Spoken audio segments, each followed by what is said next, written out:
You're listening to the Epic Stories podcast, presented by Earlham College. Here's your hosts, Tanaka and Carlton. Hi everyone, welcome back to the Epic Story podcast. My name is Tanaka. My name is Carlton. And our guest for today is... Yayah, a junior chemistry major. Alright, so to start with, Yayah, can you please tell us a bit about yourself, where you're from, and what brought you to Earlham?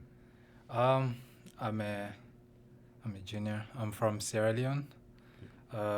It's a small West African country right on the coast. Do you know where that is? Yeah, I think my geo is working. Okay. But anyways, I went to UWC like you guys did. Went to Japan, and Earlham was one of the partner schools with UWC. And then, they gave me some good scholarship, and they had some nice chemistry major. I was like, let me just come here. Yeah. So you always wanted to do chemistry? Well, sort of, right? It was a bit difficult when I went to Japan with chemistry. My first year was difficult. But then we did this topic, we were doing organic chemistry, and then we did something called polymers. And then I found it really, really fascinating. I did some research and I saw something, material science or nanoparticles about it. And then I was like, okay, this sounds really cool. Maybe I should do chemistry. So was it like your first time taking chemistry at that level? No, I'd done chemistry. So for us back home, secondary school, when you go, there are three streams, either like business, the arts, or sciences. So the arts is basically like the humanities, social sciences, or theater arts. And the sciences is like biology, physics, chemistry, agriculture and all those things. And I did the sciences. Mostly, people tend to end up in the sciences. Yeah. But I did chemistry, physics, biology. I didn't like bio. Out of curiosity, was Earlham your first choice? No. Okay. No, you'll guess that. You'll guess that. No, Earlham wasn't. I was gonna go Skidmore, but their scholarship wasn't nice as much as Earlham. All right. Yeah. So, have you been involved with the Epic Centers? Yeah, I mean, I did my. How do you call this class? Is it Epic 171? Yeah. Yeah, I did that my freshman or sophomore year. And then Ikram told me about he's going to do this program in Indonesia, his home country, about interfaith and conflict resolution. Despite me being a chemistry major, I just love things like that. I think I like humanities or like things around that. I did, what's this class? What's this? Global politics. I did that class in UWC, right? Yeah. It was really interesting. So I just generally have some passion about things like that. And living in interfaith house as well. So I was like, maybe it's good to actually have this cool experience. Yeah. Went to Indonesia. I think we went to 3 islands, Bali. Yasmin, you might need to help me with this. But we went to Bali. We went to Aceh. I know Aceh. There's the other one that I keep forgetting. Is it Ubud? I don't think Ubud is an island. Well, three or so islands. We did some... Jakarta. Huh? Jakarta. No, we didn't go to Jakarta. We flew in from there, but we didn't go there for the program. But it was nice. Okay, so what kind of stuff did you get up to there? The theme was interfaith and conflict resolution. So we know Indonesia to be the most sort of kind of religious tolerant country, despite it having, the world's largest Muslim population. But they have Hindus, they have Christians, they have Muslims.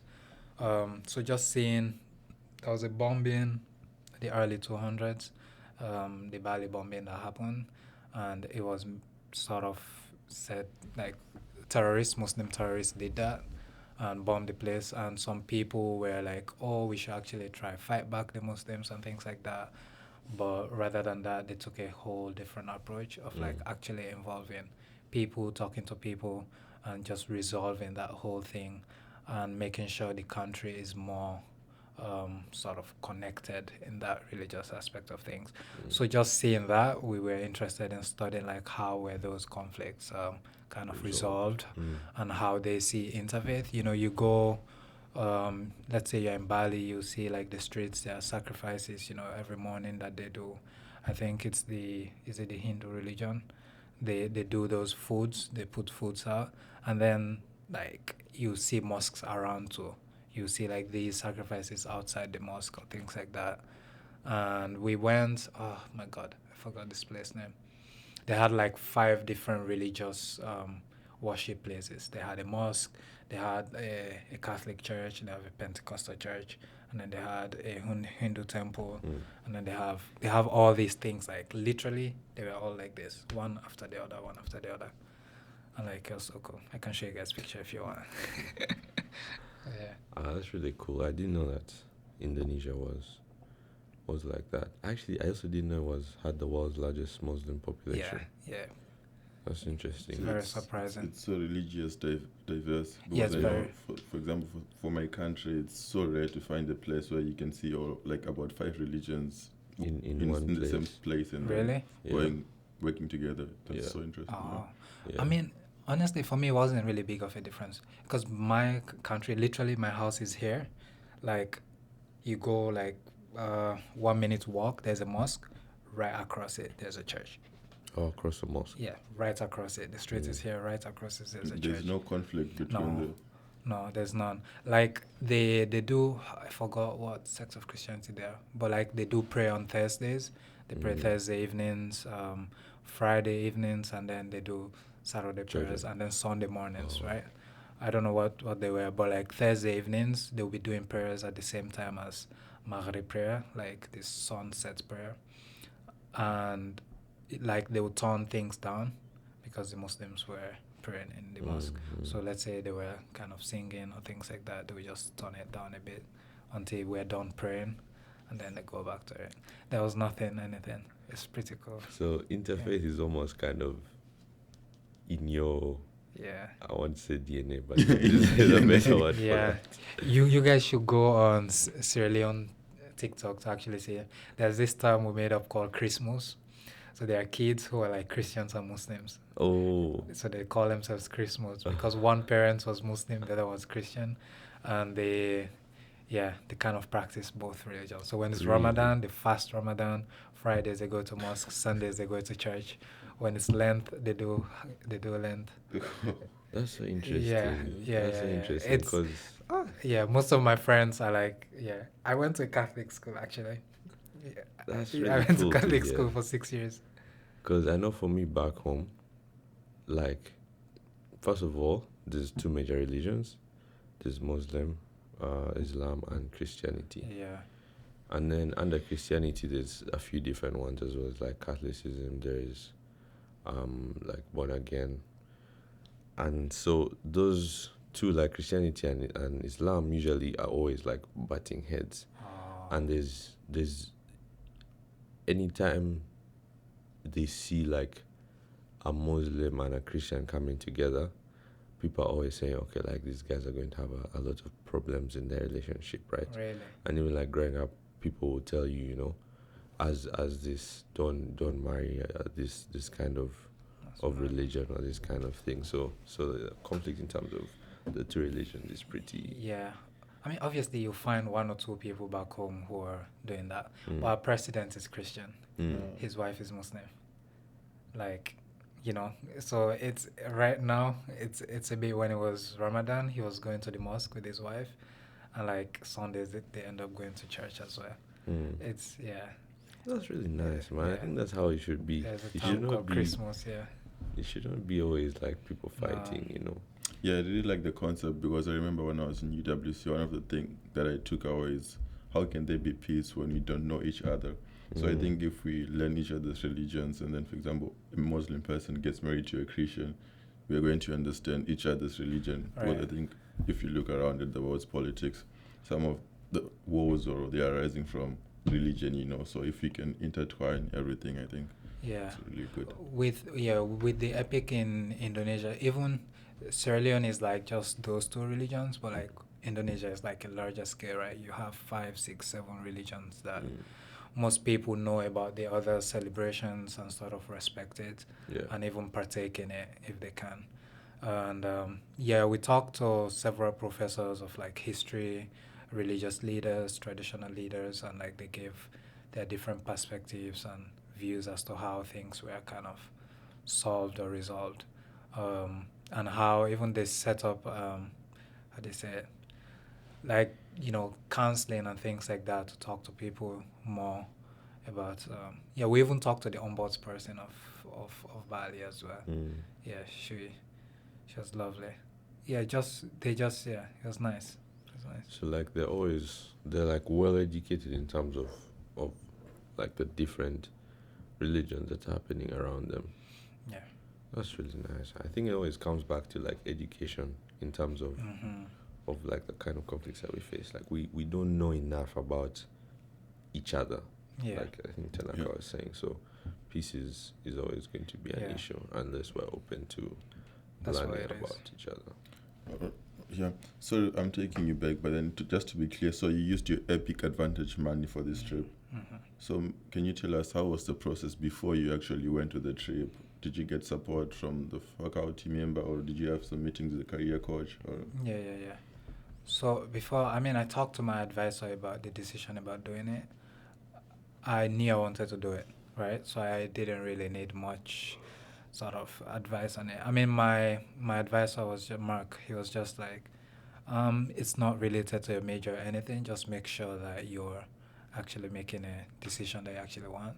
Sometimes I just think it's not everything that you do needs to be in line with like that major or things like that. Sometimes life is just about actually what you're passionate about and things that you want to do. True. So I did that based on that. It had nothing to do with my major.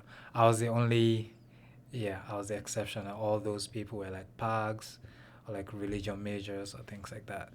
So I made that decision and then applied for the program, obviously, and then got in, did all the paperwork that I was supposed to do. It's cost 5K.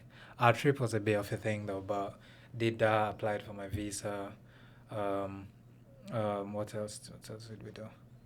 Yeah, we had like a 6-week period where it was that kind of like a class, your Epic 300 class, the actual one that you do, where he was just giving us materials. We were meeting weekly, so prepare for the whole trip. Ikram. Yeah, so we're meeting with Ikram, the faculty advisor, for the whole thing. For 6 weeks, every week we just meet and talk about things that we learned, expectations, things we'll be doing in the trip, kind of just have a clear itinerary about things, how things will go.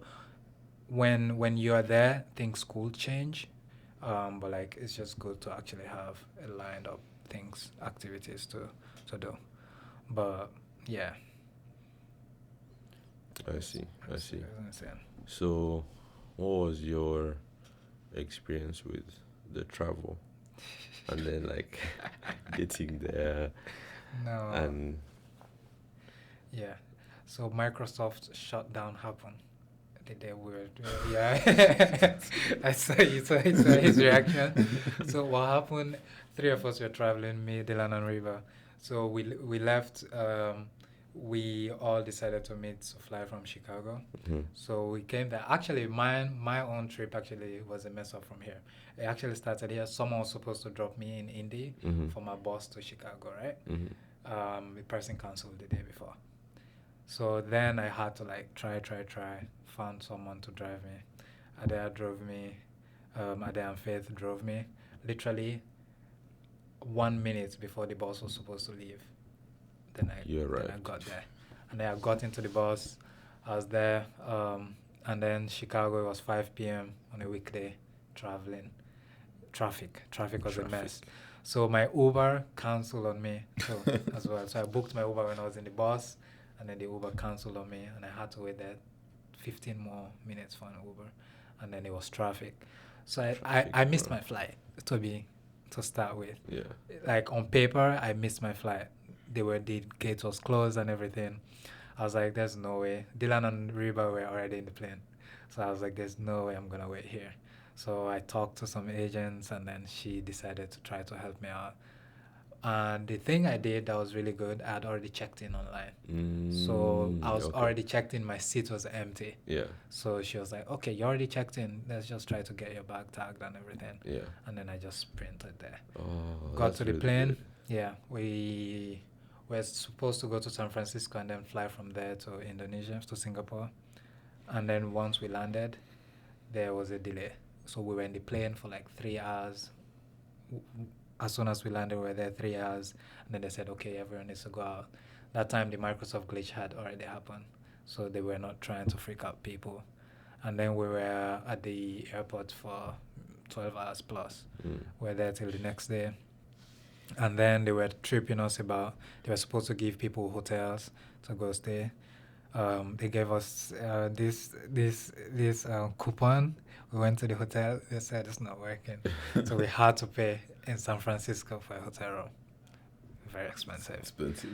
Luckily, Dylan's grandpa knew a professor there.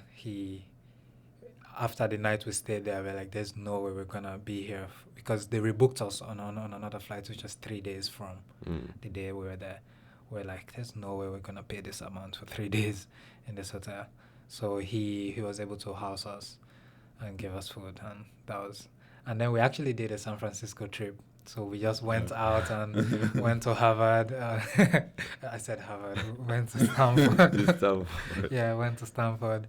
Did all these tours. We went to I don't know if anyone's been there here, but the world's steepest like street or so, like the V kind of one. We went there. I know it. In San Francisco. Yeah, it's like a road that's going down like this. Yeah, we did all those things, and then our flight was smooth for that one. Our coming back was a whole different story too. Bro. Yeah, it was a trip. It was a nice. So lucky you got like a San Francisco trip out of missing your flight. Yeah, we did. Yeah, so you got a San Francisco trip out of missing your flight, but then because you guys were delayed in San Francisco, you missed part of your like itinerary in Indonesia. Yeah. Yes. How did you guys manage that? Yeah, we actually did miss 3-4 days. We did miss 3-4 days of the whole trip. Everyone was there. They were already doing their activities. We were just seeing our phones blew up. But that trip, I think that's why we were like, you know what, let's just don't stay at home. Let's actually do a San Francisco trip too. Let's just go see places, go to restaurants. But we missed 3 days of our trip there. They didn't sort of replace it. So I remember when we arrived, literally they were out doing things that were already scheduled. We just had an hour break. Imagine just flying in, and then we went straight. Yeah. So like the whole trip that we're doing. But we did miss events that were planned. Oh. But okay, and then you landed, and then what did you guys do? What was the first like activity, for example? What did we do? Oh, actually, that day there was we went to see this religious leader wherein they get to perform this how do you say it? See, I keep forgetting the names of the performances, but they did some nice cultural dance for us there. They told us, the history of things. That was our first event that we were able to catch. And then we had some cultural food as well that the family made for us. But yeah. So definitely, you recommend people to do the Bali trip. Is it still offered or? No. Okay. He. It was a heck of a trip. Things. I don't know if I should say this, but yeah, things happen to be more. Like the flight was like expensive. So if you're flying from the US, it's like $2,000 to Bali. Yeah, round a whole. That's trip. like It's a like major a 15. portion of your money going. Yeah, it's like 15-16 hour flight. So a whole round trip costs like half of the money, and then you need to pay for hotels. So the overall cost was much It was more too high. than actually Epic. So maybe if they get more funding apart from just the if they get more funding apart from the Epic, maybe he'll do it. But he said this year he wasn't gonna do it this year. Maybe next year he'll do it. Next summer he'll do it. But it was a nice trip. Like, it was a really, really good trip, but it costed a lot of money. Yeah. Was it something that like you guys were constantly busy, or was it almost like a vacation in terms of? What's a vacation for you? I guess like you doing activities, but it's not like there's no Academic pressure, maybe yeah. Yeah, it wasn't so academic. But let's say if you had a whole day, what's your imagination? How the trip should be like? From what time to what time do you do? I guess how many I don't know. hours do you? If you want to like maximize, and maybe let's say you wake up maybe like 7, you're out by 8, and then you go maybe around whichever place you are. You're seeing things. And then you're you get eating. lunch. Yeah, you get lunch. Then you go and do another activity like that, and then maybe you come back later in the night. Like what time? Another 8, maybe 10 p.m. Okay. Yeah, it was a whole full plan. Like full we days. did have. I mean, we'll do things like, we'll get up by like 9. We should start a whole thing, and then we have something scheduled to like lunch, and then sometimes we didn't even go to a restaurant for lunch. We had food brought to us, and then we actually have food where the whole event is happening. It was mostly like full day kind of thing, like you just mentioned. Yeah. We tried to maximize. Okay. Things actually. It was hectic because it could be tiring, but we had a day off also Yeah. that we can do our own things as well. And then the nights, we had the nights off, so we could explore more. Okay. Yeah. So then, this is kind of going back to like the thing with the flights. Did you guys have any support from like Earlham or like Ikram, or were you guys on your own? Yeah, it was really hard at first. They were just like, it's on you guys. It's on you guys. We had to be really vexed about things. Like, this is not something, like, if we plan to miss our flights, if we decided to miss our flights, then for sure. But like, this is a glitch that Microsoft had. It's not in our control. Yeah. But Ikram, on his own hand, helped. I don't know, from the school. I don't think so. Yeah, maybe not as So much. even though you're going to an Epic trip that they give you 5K, I would say take your own personal stuff, your own personal money to travel within. Even if your program ends earlier, you want to stay there for a few more days.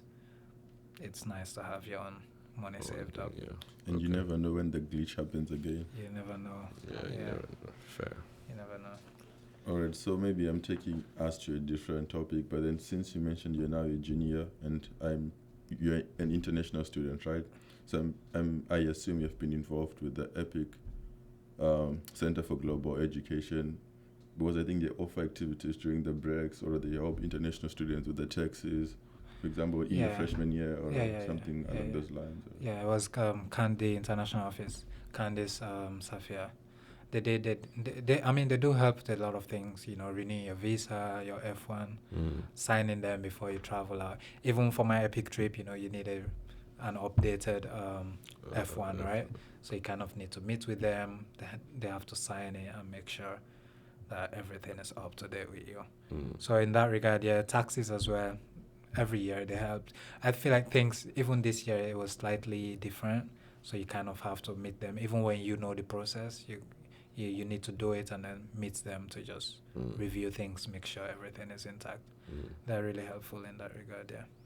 So I learned actually that if you do your taxes like online, and you don't send the letters in by mail, you actually get your tax return in like a week or less. Yeah, I had from my roommate and someone else. They got their tax returns. Where's your roommate from? Sudan. He's from Sudan. Well, South different Sudan. countries have different tax treaties with the US. Because even Yeah. who? Another guy from, where is he from? El Salvador? Yeah, also- countries he also have got his different thing. tax Different treaties, treaties. Yeah, so it depends on your tax treaty with the US. Some, like, I know my country, you can't submit online. Like, you need to mail Oh. it. So, countries, I know Ghana they reduce a lot of their, like, what they need to pay because they have really good tax treaty with the US. And then they can submit online. I just imagine that if, like, not to, like, I don't know, maybe I shouldn't be saying this. Maybe we'll cut it out. But I was going to say, like, a country like South Sudan, for example, I would not expect them to have, like, the best tax treaty with the US. So if someone from there is able to get their tax return within just a few weeks, then I thought, like, it would be a similar thing with lots of other countries. I have no clue. I think the IRA sort of make those decisions. Yeah. So Fair enough. during the breaks, did you attend any activities that were offered by the International Student Offices, which is EPIC Center for Global Education, right? Yeah, I think you said that you were on campus for some of your Yeah, summers, yeah, right? yeah. So I did some collaborative research. Yeah, I was here. They do arrange. I think every weekend they had student workers that kind of plan things out. They did weekly or bi-weekly Walmart trips. They had like actually huge things. The arcade. They actually paid for some ticket to watch Cincinnati FC versus Miami. Really? I saw Sergio Busquets. That's I crazy. saw Sergio Busquets.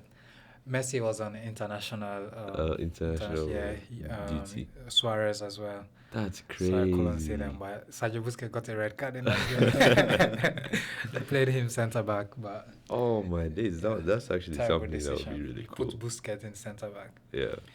But yeah, they do those kind of activities. A lot of things actually. You see, so the weekends were kind of like planned actually out. stuff happening. So you choose which one you wanna go to.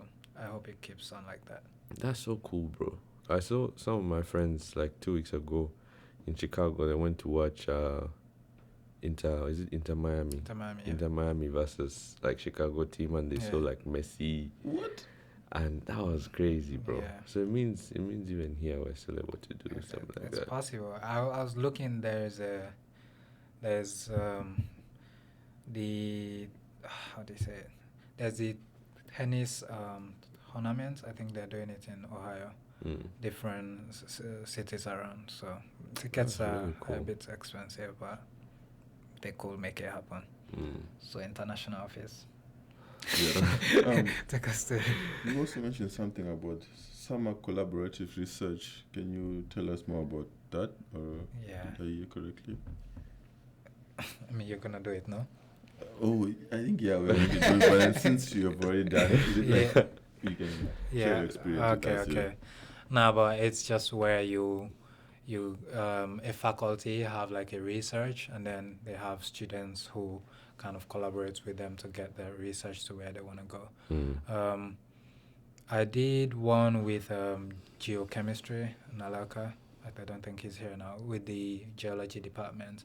But I was just trying to test out the amount of heavy metals in the soils around Richmond. So we even went as far as Ohio, like an hour radius, around Richmond, to get different soil samples, use XRF, which is one of the easiest ways of measuring heavy metals in like soil, and just see the kind of environmental disasters or things that have happened, from the depth of the soil, how far you can go in. You can see whether erosion happened, when it happened, how long ago. You can estimate those kind of things. So we did something like that for maybe 8 to 10 weeks. Okay. Yeah, 7 to 10 weeks. It was really long. That's almost the whole summer. Right? Yeah, almost Yeah, whole it's long, summer. yeah. So it was Oh. kind of a full-time Yeah. kind of job. Wow. But you just get to collaborate. They do it every year. And can you're still also able to do it every year, right? Every summer, if you want to. So yeah, you can do it. If you get accepted into it, you can do it every summer. Okay, yeah, because I know I applied for, I think it's like emotion recognition. Okay. With hinting over the summer, so You're gonna do it. yeah, so I'll be doing that. Congratulations. For the next part of, like the How long second is half it? of the summer. It's, I believe, 29 days. Okay. So it's not like the full summer. I think it's just maybe about half. Yep. That's nice. Oh, That is nice. And then today is Earlham Day, and I heard that you're going to be getting an award. yeah. No, we don't. No. Let's talk about my research. My presentation. Maybe we can start off with your presentation that you did this morning in the library. Yeah, it's a research we've been doing with Laurie, one of the chemistry professors. Was she the one who you were talking to when I passed by? There was a lady who came by. There's a lot of people that came by. I can't. Around what time? By the time Maru was there, and Catherine. Was she with other people? Was she with other people? No, she was on her own. Okay, no. No. No. Okay. But yeah, she's been doing this research in partnership with the U.S. Navy Academy. For I don't know how many years she's been doing it, but she's been running the computational side of things, and we're kind of helping with that. You guys want me to go in details? Yeah, for sure. Okay. So how do I start with it? Right now they're using this whole reaction thing to like produce some pharmaceuticals or chemicals that could be used in like agriculture and things like that, right? But what's happening is like it costs a lot. It's cost a lot to be produced. So we are trying to find a mechanism, a catalyst that could easily make that kind of a shorter process and it'll be a cheaper process as well. So have you been able to find something? We did find a few transition states. We did find like since last semester we found like 5 combined, because it's me and Fabian that's doing this side of things. Yeah. Last semester some other students were doing the other mechanism of things, but up to now we've just found like 5 after running a lot of mechanisms, a lot of jobs. So how do you run those? Is it like a computational thing like you do on a computer, or do you have to do? Yeah, it's actually we just use the computer. So the CS department made this cluster. I don't know, probably the web development team. He's a part of the web development team. I recently joined, so they haven't really. But I think they are the ones that made that. So we're sort of using. It seems like a software, doesn't it? Yeah. Yeah, it's we just kind of create this reaction. So things that you could do in the lab and get products, like we can easily do that there and kind of get the product mathematically. Yeah. We can say like, okay, this is actually what we should get. Yeah. And before doing it in the lab and waste things, you could just easily do things that way. And then if it comes out right, you could then just do it instead of wasting things out. I see. But okay, that sounds really cool. It is. Yeah. So how long did it take you guys to finish that? We're not done. The poster that we did was like a progress. Oh. Yeah. So the heading is right there. Progress we've made. So she's actually been doing it for years. So Caleb, a guy that was here my freshman year, he was the first student that started to do it with her, and like now we every semester any student that wants to do it in the chemistry or biochemistry department just picks it up and just tries to run as much. So everything we are running now, he's already run before. So we're doing different things now than he's done. So it's like just an ongoing, continuous thing. Yeah. I see. And I don't know before that how long they've been doing it. Yeah. Yes, so Yayah had a lot of great things to share with us. So I would ask you if you have maybe a few words that you just want to share with other fellow students who might be watching this podcast. Maybe, some Some people advice. also want to be receiving some awards. Or how you balance all those Sometimes. trips with your academics or anything that you just want to share with our viewers. I don't know, man. Just do your thing. Do your thing. Just do your Just- thing. Do your thing. Yeah, just enjoy life. Play. If you're a sports person, do it. But also know that school School is school. Yeah, true. Do your school. Do things that will kind of lead you to that. But also don't forget, like, you can't just be like, everything I'm doing is all about. It needs to be in line with, like, okay, I'm a chemistry major, I'm a CS major. Everything I'm gonna pick up, like you're doing this podcast, right? It doesn't need to be in line with your CS major or things like that. So yeah, things like that. If you find it interesting, I'll say do it. Yeah. And then see what comes out of it. Okay. Just do it. Oh. Yeah. They I might don't know why they I might said copyright that. you. I don't know why Yeah, he's yeah. They might copyright you for that. My fault. You don't want to play with it. So maybe one last question is, I know today on Earlham Day we have a number of students who are receiving some kind of different awards and I told you, scholarships. we're not talking about So it. no, I mean I don't know if you're receiving something. I'm just wondering, like, if say maybe I want to also be able to receive something like that in the future, what would I have to do, or where would I have to look for those kinds of opportunities? The thing is, you don't even know if you're getting it. Mm. You're being nominated for it. So I don't know how they do it. If it's like departments or faculties come across, look at very different things about the students or who, and just gives it to them. No one knows. I don't know if Yasmin knows the process, but I don't think anyone knows how people are being selected based on what or what. So you just have to do your thing. Yeah. Just do your thing Yeah. and see how it goes. It's like too, like, I don't think that should be why you're doing, whatever you're doing. Fair If it enough. comes, it comes. There are people who are doing their most, but like still don't get it. So it's not really. There's no criteria that we know about. That's like next year. But is it like a mandatory award or? Some of them are. Some of them Okay, are just alright. certification. Certification. Okay. All right. We'll call it a podcast. Well, thank you for coming here. Thank you guys for listening. This has been the Epic Stories podcast. You can find us everywhere where you listen to your podcasts. Spotify, YouTube, Apple Podcast, iHeartRadio, all the biggest platforms. Instagram Reels. And see you Next time. next time.